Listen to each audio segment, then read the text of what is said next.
सपने देखना आसान है, लेकिन उन्हें पूरा करने के लिए मेहनत और सही दिशा जरूरी होती है। आज हम सिर्फ पढ़ाई नहीं करेंगे, बल्कि अपने लक्ष्य को पाने की तरफ एक मजबूत कदम बढ़ाएंगे। याद रखिएगा, जो लगातार सीखता है और लगातार मेहनत करता है, वही सफल होता है। इसलिए खुद पर भरोसा रखें, अपने सपनों पर विश्वास रखें और पूरी लगन से आगे बढ़िए। चलिए आज की क्लास को एक नए जोश और नए लक्ष्य के साथ में शुरू करते हैं। आज का प्रथम प्रश्न देखिएगा, Which pulse site is most commonly used for checking heart rate? Heart rate को चेक करने के लिए कौन सी पल्स जो है कि मोस्ट कॉमनली यूज्ड की जाती है? ये जो प्रश्न है ये CHO और स्टाफ नर्स के लिए है। ये किसके लिए है? CHO और स्टाफ नर्स के लिए है।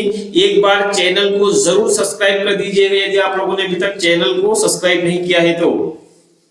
क्वेश्चन देखिए कि which pulse site is most commonly used for checking heart rate. अरे हार्ट रेट को चेक करने के लिए सबसे कॉमनली कौन सी पल्स रेट जो चेक की जाती है? यह तो आप हॉस्पिटल में रोजाना करते हो, तो वो कौन सी पल्स होगी? रेडियल पल्स होगी। कौन सी होगी? रेडियल पल्स को हमेशा चेक किया जाएगा। इस सेशन में अपन मैक्सिमम एमसीक्यू को सोल्व करने की कोशिश करेंगे। और यदि आप किसी भी कोचिंग संस्थान के द्वारा टीचिंग या ऑनलाइन पढ़ाई कर रहे हैं तो आपको डेली यह लाइव सेशन लेना चाहिए। मैं डेली यहाँ पर एक टेस्ट सीरीज अपलोड करूंगा जिसमें डेली 100 एमसीक्यू होंगे और आपके एग्जाम के सिलेबस के पैटर्न के अकॉर्डिंग होंगे। यदि आप लोगों ने अभी तक चैनल को सब्सक्राइब नहीं किया है तो चैनल को सब्सक्राइब कर दीजिएगा। देखिएगा नेक्स्ट क्वेश्चन देखिएगा, what is the primary function of red blood cell? Red blood cell का जो है कि प्राइमरी फंक्शन कौन सा होता है? किसका? रेड ब्लड सेल का प्राइमरी फंक्शन पूछा गया है। रेड ब्लड सेल का प्राइमरी फंक्शन कौन सा होता है? ऑप्शन नंबर ए देखिएगा कि फाइटिंग इन्फेक्शन, इन्फेक्शन के अगेंस्ट ये फाइट करने का काम करती है। क्या ये रोग प्रतिरोधक क्षमता के अकॉर्डिंग काम करती है, या ट्रांसपोर्टिंग ऑक्सीजन, ऑक्सीजन को ट्रांसपोर्ट करने का काम करती है, या प्रोड्यूसिंग एंटीबायोटिक्स सॉरी एंटीबॉडीज, क्या ये एंटीबॉडीज को प्रोड्यूस करने का काम करती है, या ब्लड को क्लॉट करने का काम करती है? राइट आंसर पुट अप कीजिएगा इसका। आप सभी ने बिल्कुल सही जवाब दिया होगा। बहुत ही इजी क्वेश्चन है कि जो रेड ब्लड सेल होती है उसका जो मुख्य काम होता है वो होता है ट्रांसपोर्टिंग ऑक्सीजन, ऑक्सीजन को ट्रांसपोर्ट करने का काम करती है। कौन करती है? रेड ब्लड सेल करती है। क्लियर है?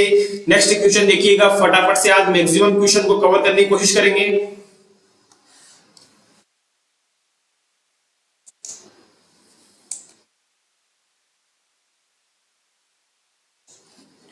नेक्स्ट क्वेश्चन देखिए कि which position is best for a patient in respiratory distress. अरे किसी को रेस्पिरेटरी डिस्ट्रेस हो रहा है, सांस लेने में तकलीफ हो रही है, तो उसको कौन सी पोजीशन देना सबसे उचित होगा?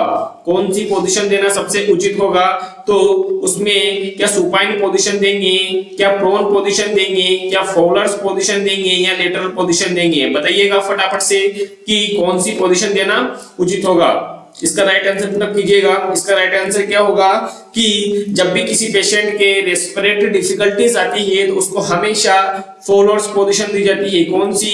फॉलोअर्स पोजीशन दी जाती है। क्लियर है? फटाफट से इसका राइट आंसर पुट अप कर दीजिए सभी ने। हाँ, दीपांशु, नेहा, जो राजवीर है आप थोड़े गलत ट्रैक पे जा रहे हैं। आपका आंसर सभी का सही है, सिर्फ और सिर्फ आपके अलावा। तो राइट आंसर पुट अप कीजिए। ठीक है, नेक्स्ट एमसीक्यू देखिए। नेक्स्ट एमसीक्यू है, which of the following is a sign of dehydration? Dehydration के साइन कौन कौन से होते हैं? सबसे पहला ऑप्शन है इंक्रीज्ड यूरिन आउटपुट। क्या यूरिन आउटपुट बढ़ना डिहाइड्रेशन का साइन होता है? या dry mucous membrane, mucous membrane का ड्राई होना डिहाइड्रेशन का साइन होता है? क्या एडिमा होता है, या फिर हाइपरटेंशन होता है? राइट आंसर पुट अप कीजिएगा। ये जो है राजस्थान CHO में पूछा गया एमसीक्यू है, प्रीवियसली एग्जाम में पूछा गया एमसीक्यू है। इसका राइट आंसर पुट अप कीजिएगा कि यदि किसी पेशेंट में डिहाइड्रेशन हुआ है तो उसमें कौन सा साइन जो है कि नजर आएगा, तो उसमें ड्राई म्यूकस मेम्ब्रेन जो है कि उसकी ड्राई हो जाएगी। क्लियर है। Urine output urine output decrease होगा, ना कि इंक्रीज नहीं होगा, इसमें डिक्रीज होगा। ठीक है। और इसमें एडिमा होने के चांसेस ही नहीं है। क्यों? क्योंकि इसके अंदर एडिमा हो ही नहीं सकता, और इसके अंदर हाइपरटेंशन नहीं होगा। क्या होगा? हाइपोटेंशन होगा। क्या होगा? हाइपोटेंशन होगा। ठीक है। चलिए नेक्स्ट एमसीक्यू देखिए। मैं भी रेशनल नहीं बताऊंगा, सिर्फ आंसर बता के आगे बढ़ूंगा, क्योंकि मुझे आपको आज मैक्सिमम एमसीक्यू सोल्व कराने हैं और कल से ये सीरीज स्टार्ट करनी है, ताकि यदि आप सीएचओ स्टाफ नर्स की तैयारी कर रहे हो तो डेली आप लोग 100 प्रश्नों को इजीली सोल्व कर सको। नेक्स्ट एमसीक्यू देखिएगा। What is the pH of blood? Blood की नॉर्मल पीएच कितनी होती है? What is the normal pH of blood? Blood की नॉर्मल पीएच कितनी होती है? क्या 6.8 से लेकर के 7.2 होती है, या 7.35 से 7.45 होती है, या 7.8 से लेकर के 8.2 होती है, या नेक्स्ट ऑप्शन छुप गया है नीचे जिसको अपन निकालना है कि 6.0 से 6.5 होती है। तो राइट आंसर क्या होगा? देखिए बचपन से पढ़ के आ रहे हैं कि जो ब्लड की जो नॉर्मल पीएच होती है वो कितनी होती है? 7.35 से 7.45। कितनी होती है? 7.35 से लेकर के 7.45 जो है कि ब्लड की नॉर्मल पीएच होती है। नेक्स्ट एमसीक्यू देखिएगा। Which electrolyte imbalance? कौन सा electrolyte imbalance can cause muscle cramps and arrhythmias? अरे कौन सा जो है कि इलेक्ट्रोलाइट इतनी बड़ी दिक्कत खड़ी कर सकता है? दिक्कत क्या होगी कि मसल क्रैम्प्स करवा सकता है और अरिथमियास की कंडीशन लेके आ सकता है। ऐसा कौन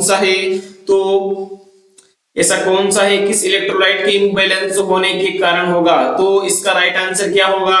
क्या हाइपरकैलेमिया के कारण ऐसा देखने को मिलेगा, या हाइपरकैल्सीमिया के कारण ऐसा देखने को मिलेगा, या हाइपोकैलेमिया के कारण ऐसा देखने को मिलेगा, या हाइपोग्लाइसेमिया के कारण? इसका राइट आंसर पुट अप कीजिएगा। इसका राइट आंसर क्या होगा? देखिए यदि किसी पेशेंट में मसल क्रैम्प्स और अरिथमियास की स्थिति आ रही है तो उसमें क्या हो सकता है? उस पेशेंट के अंदर हाइपोकैलेमिया की कंडीशन पैदा हो सकती है। कौन सी कंडीशन उसके अंदर पैदा हो सकती है? हाइपोकैलेमिया की कंडीशन। क्लियर है। यदि अभी तक आप लोगों ने चैनल को सब्सक्राइब नहीं किया है तो एक बार चैनल को जरूर सब्सक्राइब कर दीजिएगा। ठीक है। चलिए आगे बढ़ते हैं नेक्स्ट एमसीक्यू की तरफ कि which condition is characterised by excessive thirst and frequent urination? अरे किस स्थिति के अंदर जो है कि बार बार प्यास लगती है और बार बार यूरिनेशन करने के लिए वॉशरूम जाना पड़ता है? राइट आंसर पुट अप कीजिए। क्या हाइपरटेंशन की स्थिति में ऐसा होता है, या डायबिटीज मेलाइटस के स्थिति में ऐसा होता है, या अस्थमा के पेशेंट में ऐसा देखा जाता है, या हेपेटाइटिस के पेशेंट में ऐसा देखा जाता है? इसका राइट आंसर पुट अप कीजिएगा। देखिए इसका राइट आंसर होगा कि डायबिटीज मेलाइटस के पेशेंट में। सुबोध का बिल्कुल करेक्ट आंसर है कि डायबिटीज मेलाइटस के पेशेंट में क्या स्थिति देखने को मिलती है? इसमें एक तो एक्सेसिव थ्रस्ट, क्या होता है? एक्सेसिव थ्रस्ट और फ्रीक्वेंट यूरिनेशन की स्थिति इसमें देखने को मिलती है। एक्सेसिव थ्रस्ट के साथ में फ्रीक्वेंट यूरिनेशन की स्थिति इसके अंदर देखने को मिलती है। ठीक है। नेक्स्ट एमसीक्यू देखिए।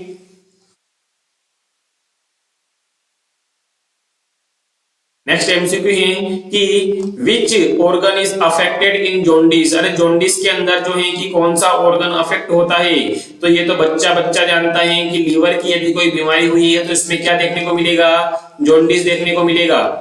नेक्स्ट क्वेश्चन देखिए कि which type of fracture is most common in childrens के अंदर जो है कि कौन सा जो है कि फ्रैक्चर मोस्ट कॉमनली पाया जाता है? इसका आंसर दीजिएगा। क्या ग्रिस्टिक जो है कि या स्पाइरल या कम्युनिकेटेड या कंपाउंड? राइट आंसर पुट कीजिएगा। तो ऑप्शन नंबर ए जो है किसका राइट आंसर होगा। ठीक है। नेक्स्ट एमसीक्यू देखिएगा। फटाफट से मैक्सिमम एमसीक्यू को आज कवर करना है, इसलिए आज हम थोड़ा फास्ट चल रहे हैं, कल से अपन थोड़ा धीरे चलेंगे। Which class of drug is used to treat bacterial infection? ये पेपर जो आप देख रहे हैं ना, ये एक एग्जाम का पेपर है। किसका? ये कंबाइन मतलब है ना कि मैंने सीएचओ का और स्टाफ नर्स का पेपर था, उसको मिक्सअप कर दिया है यहाँ पे। ठीक है। इसमें थोड़ा जनरल नॉलेज के एमसीक्यू थे वो मैंने हटा दिए हैं, और सभी जो अपने नर्सिंग के सिलेबस के एमसीक्यू थे उनको कंबाइन कर दिए। तो ये समझ सोचिएगा कि मैं कितने इजी एमसीक्यू सोल्व कर रहा हूँ, ये पेपर में आए हुए हैं, है ना। ठीक है, which class of drug is used to treat bacterial infection. तो इसका राइट आंसर क्या होगा? बैक्टीरियल इन्फेक्शन को तो भैया ये एंटीबायोटिक ही ठीक करती है, देखते ही पता चल रहा है क्यों, कौन करती है? एंटीबायोटिक। नेक्स्ट एमसीक्यू देखिए, what is the antidote of heparin overdose. यदि किसी पेशेंट में हिपेरिन का ओवरडोज हो गया तो उसमें उसमें एंटीडोट के रूप में अपन क्या देंगे? तो सभी को पता है कि प्रोटामिन सल्फेट देंगे। क्या देंगे? सभी को पता है कि हिपेरिन का एंटीडोट क्या होता है? प्रोटामिन सल्फेट होता है। नेक्स्ट एमसीक्यू देखिए, which medication is commonly used to reduce fever. अरे भाई बहुत ही भयंकर क्वेश्चन पूछ लिया। क्या एस्पिरिन फीवर को रिड्यूस करती है, या आइबुप्रोफेन फीवर को रिड्यूस करती है, या पैरासीटामोल फीवर को रिड्यूस करती है? सबसे पहली बात, ये तीनों के तीनों मेडिकेशन क्या है? ये तीनों के तीनों जो है कि एनाल्जेसिक का काम करती है, यानी कि कंफर्म है कि ये तीनों के तीनों किसको? फीवर को रिड्यूस करने का काम करती है। इसका मतलब राइट आंसर क्या होगा? All of the above. ठीक है, नेक्स्ट पढ़िएगा, नेक्स्ट एमसीक्यू की तरफ जाइएगा कि which drug is used to treat anaphylaxis. किसी के अंदर एनाफाइलैक्सिस की रिएक्शन होगी तो उसको ट्रीट करने के लिए कौन सी ड्रग यूज में ली जाती है? इंसुलिन या एफिनेफ्रिन या डाइजेपाम या फ्यूरेसेमाइड। देखिए इंसुलिन तो जो है कि किसमें काम में लेते हैं अपन? डायबिटीज के पेशेंट में। किसमें काम में लेते हैं? डायबिटीज के पेशेंट में काम में लेते हैं। और एपिनेफ्रिन जो है कि ये किसमें काम में लेंगे अपन? एनाफाइलैक्सिस रिएक्शन में। किसमें? एनाफाइलैक्सिस रिएक्शन में। ठीक है, तो इसका राइट आंसर क्या होगा कि एफिनेफ्रिन जो है कि किसमें काम में लिया जाता है? एनाफाइलैक्सिस केस में काम में लिया जाता है। ठीक है, दूसरा क्वेश्चन देखिएगा, नेक्स्ट प्रश्न देखिएगा, which vitamin is essential for blood clotting. अरे ब्लड को जमाने के लिए, रक्त का थक्का बनाने के लिए कौन सा विटामिन है जो कि एसेंशियल होता है? विटामिन ए या विटामिन सी या विटामिन के या विटामिन डी? बच्चे को पता है कि विटामिन के एसेंशियल होता है। क्या होता है? विटामिन के किसके काम आता है? डायरेक्टली ब्लड क्लोटिंग के काम आता है। ठीक है, नेक्स्ट एमसीक्यू देखिए, What is the normal duration of full term pregnancy? Full term pregnancy का normal duration कितना होता है? तो इसका राइट आंसर क्या होगा? 14 वीक्स। क्या होगा इसका राइट आंसर? 14 वीक्स होगा। ठीक है,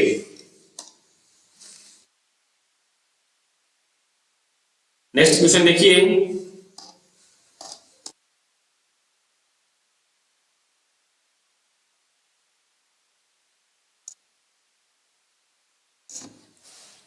नेक्स्ट क्वेश्चन है कि what is the name of first milk produce after delivery. Delivery के बाद जो फर्स्ट मिल्क होता है उसे अपन क्या बोलते हैं? क्या उसे अपन कोलेस्ट्रम बोलते हैं, फोर मिल्क बोलते हैं, या हिंड मिल्क बोलते हैं, या ट्रांजिशनल मिल्क बोलते हैं? उसे क्या बोलते हैं? उसे अपन क्या बोलते हैं? उसे अपन कोलेस्ट्रम बोलते हैं। ये सभी मैं इसलिए फास्ट पढ़ा रहा हूँ क्योंकि ये मैंने आपको डिटेल्ड पढ़ाया है। यहाँ पर इतना टाइम वेस्ट करने की आवश्यकता नहीं है। ये आपको सिर्फ और सिर्फ टेस्ट है जिसको आपको देना है अभी, और उसमें आपको क्या करना है? उसमें आपको लिखना है कि मैंने इतने क्वेश्चन सोल्व करवाए तो उसमें से आपने कितने जो है कि गलत किए, और आपके एग्जाम का रिजल्ट आपके हैंड टू हैंड आपके हाथों में होगा। ठीक है, ये कोई फीस देने की आवश्यकता नहीं है आपको।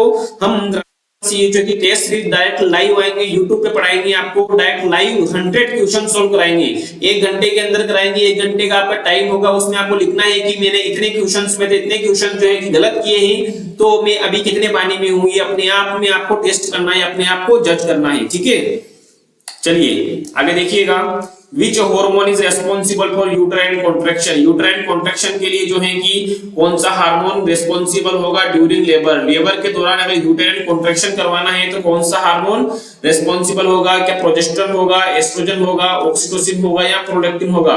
तो उसमें जो है कि ऑक्सीटोसिन होगा। कौन सा होगा?